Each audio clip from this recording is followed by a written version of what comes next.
Hey, hello everyone. Thank you, Axel, for the great introduction. I hope you're hearing me well and you're seeing me and my presentation. I will start to tell you more about how I quantify some femoral traits and how they are related to the locomotion, especially the bipedalism. So, to introduce a brief context, bipedalism is a locomotor behavior defined by moving with the majority of the mass on the hind limbs. It's used by all extant apes. It can be arboreal or terrestrial, and with the assistance or not of the upper limbs. You have here a few examples. However, only extant hominins show some musculoskeletal structures which are adapted to habitual bipedalism.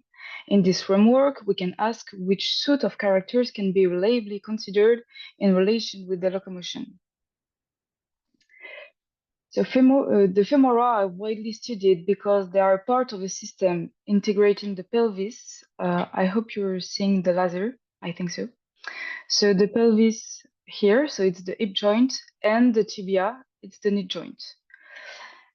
On those bones, you can also quantify other characters related to the locomotions. For example, here you have the orientation of the acetabulum in purple, and this orientation seems to be characteristic in hominids. Among the quantifiable traits, and if we focus more on the femur, we have the femoral anteversion. It's basically the torsion of the bone on itself. So here you have two femora, one of human and one of chimpanzee, and it's the angle between the neck axis and the condyle here. Also, this angle is described as plastic in humans. It means that during the life of an individual, this angle may change. We have two first hypotheses. The first one is that the introversion is related to bipedal loading, and the second one is that the introversion can be a reliable indicator of bipedality in hominins. To test that, we want to see if there is a difference between Homo sapiens and other hominoid taxa in this introversion angle. And because the femur is a part of a system, we can also quantify other criteria, other traits related to the locomotion. For example, here you have the neck shaft angle. This angle is also characteristic in hominins. It's described as plastic.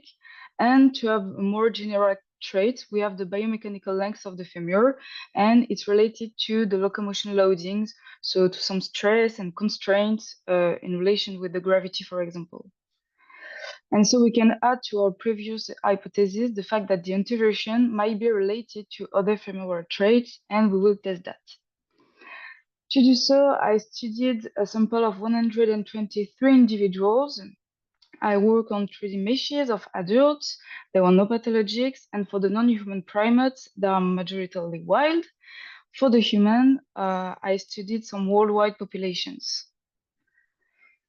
And because we're working in 3 dimensions, we have to orientate our bones, and with this orientation, we can take many measurements. Here you have a better view of how we quantify the introversion, and for this axis, it's in the neck because we're in 3 dimensions.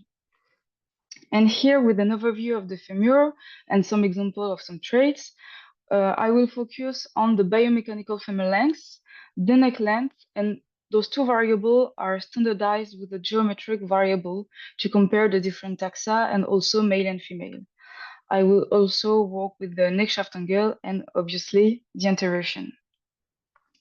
So for the results, if you focus on our first hypothesis and tests, the introversion degree is highest in human than in other hominoids. And for the other taxa, there is no significant difference between them. So we have something very discriminant in human. Don't worry, I will be brief and quick for the relation between the introversion and the other traits. Here, I just wanted to show you that the relationship between the introversion and the biomechanical length of the femur is not significant in any group. But for the introversion, if it's related to the neck length, it is, but just in gorilla. And so while the neck length is decreasing, the introversion is increasing, sorry, the introversion is decreasing. And for the relationship between the introversion and the neck shaft angle, we have something significant in two groups, human and chimpanzees, but it's not very clear.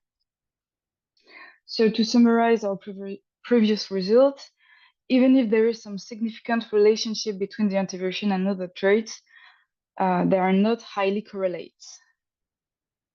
So we can assume that the anteversion angle is species-specific in human. And now we want to understand in what manner it can be a reliable character and it can be related to the locomotion. So maybe what we can quantify on human might be a marker of a human-like bipedalism. Also, we can ask the role of the life history context, because as I said, the anteversion is plastic in human, but we don't have this kind of data on other hominoid taxa.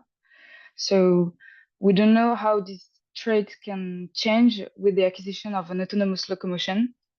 And also, maybe because the femur is a part of a system, and as I said, is a part of the hip joint, maybe there is a trade-off between the obstetrical abilities and the bipedalism. Now, if we focus with the relation with other femoral traits, for the biomechanic lens, we do not observe some significant relationship, but we have something very determined, genetically determined, and another trait which is very plastic. So what we observed that there is no influence of the lens on the femoral plasticity, on the anteversion plasticity. But for the neck length, maybe in gorilla it can constrain the anteversion angle. I mean that in gorillas, the femora are more robust, so it would be interesting to couple the length of the neck to its width. For the neck shaft angle, as I said previously, it's described as a plastic character, so maybe it shows that there is a complex relationship with the acetabulum.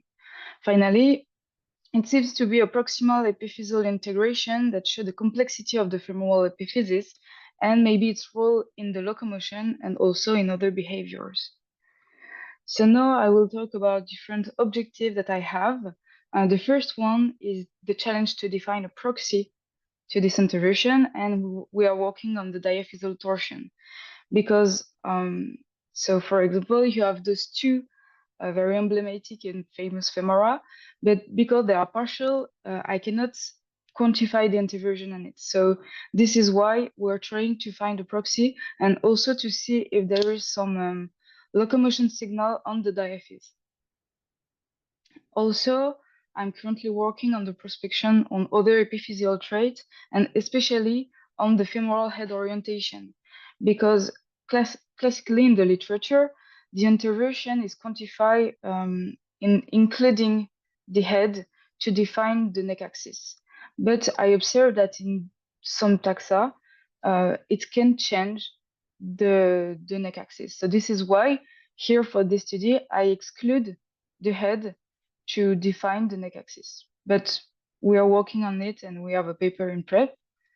And the last perspective is to analyze the covariation between long bones, because as I said, the femur is not, you cannot have a magic trait to define the locomotion.